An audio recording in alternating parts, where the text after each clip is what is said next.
Hi, so I wanted to do a quick video for you today to talk about sewing machine needles, about the different types of needles there are and the different sizes that come in. I think this is something that a lot of people get confused by and struggle with a little bit when they start sewing, so hopefully this will be helpful. So the first thing is there are different types of needles and there are different sizes of needles. So for example, if I take up these two packs of universal needles, so these are Schmetz brand, and we always recommend using a good brand of needles like Schmetz. If you use a poor quality needle in your machine, it can damage your machine, so always make sure you buy a decent one. But there are two sizes here. You can see they're both universal, but these ones are a 70-10 and these ones are an 80-12. The smaller the number, the narrower and finer the needle, and the higher the number, the wider and thicker the needle. And you have to measure, you have to balance, the size of the needle with the type of fabric you're using. So if you're using a thinner fabric like a cotton lawn or a satin or something like that, you might want to use a thinner, finer needle.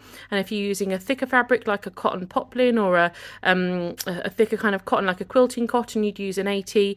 And then maybe for a 90 weight, you might use like a cotton duck or something that's a bit thicker. So the thicker your fabric, the thicker your needle needs to be. That's basically it. Most sewing machine manuals will come with a section on needles that will give you a guide as to what size and weight of needle you should use with the type of fabric you're using. If you're stuck and you don't know, you can contact us at the Franklin shop that's nearest to you, and there'll be a member of staff there that will be able to help you. But that's the weight of the needle or the size of the needle. And the next thing we're going to discuss is the type of needle. So these, as you can see, are a universal needle, and like their name would suggest, they're good for most things and they'll do most things fairly well. But there are other needles that will do things brilliantly. So a bit like a jack of all trades. These are pretty good, but there are other needles out there that would be better for certain jobs. So a universal needle is fine for sewing most types of woven fabric. Things like a quilting cotton like this, or a cotton poplin, cotton lawn, anything like that. A polycotton, they would be fine. But if you want to use more different types of fabric, you might need to use a different type of needle. So these, for example, are a stretch needle. You can also get ballpoint needles, which are kind of similar, but a stretch needle has an enlarged scarf, which is the kind of gouge at the back of the needle behind the eye, that allows the bobbin hook to catch the thread and form a stitch a bit better. So these are good with stretchier fabrics with a high lycra content. So things like swimwear, you can get stretch needles. You can also get super stretch needles, which are great for things with a lot of lycra in them. So like I say, swimwear, anything like elastic, like this fold over elastic, I'd want to use a stretch needle for that. It stops skipped stitches basically when you're sewing really stretchy, lycra-y types of fabric.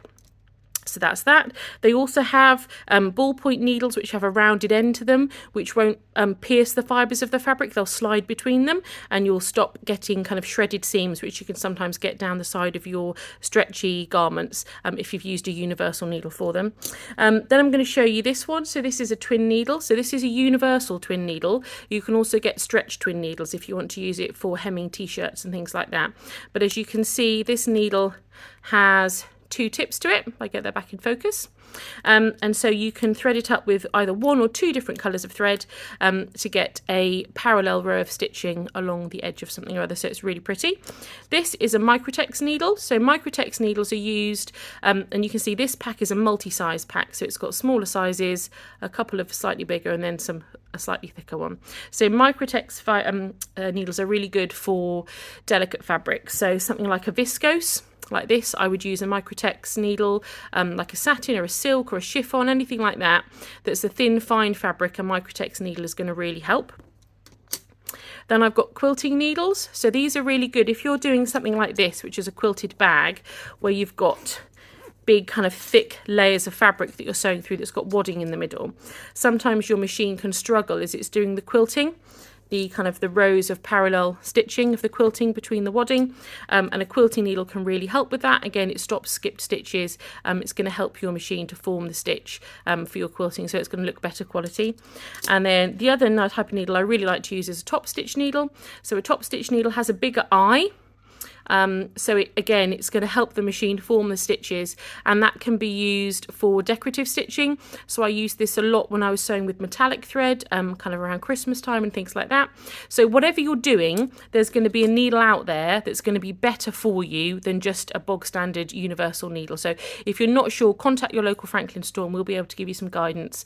But like I say, there are different sizes of needle and there are different types of needle, and you have to match the one and the other with the type of fabric and the garment or the project that you're going to be making. There we go. Hopefully that was helpful, and we'll see you again soon.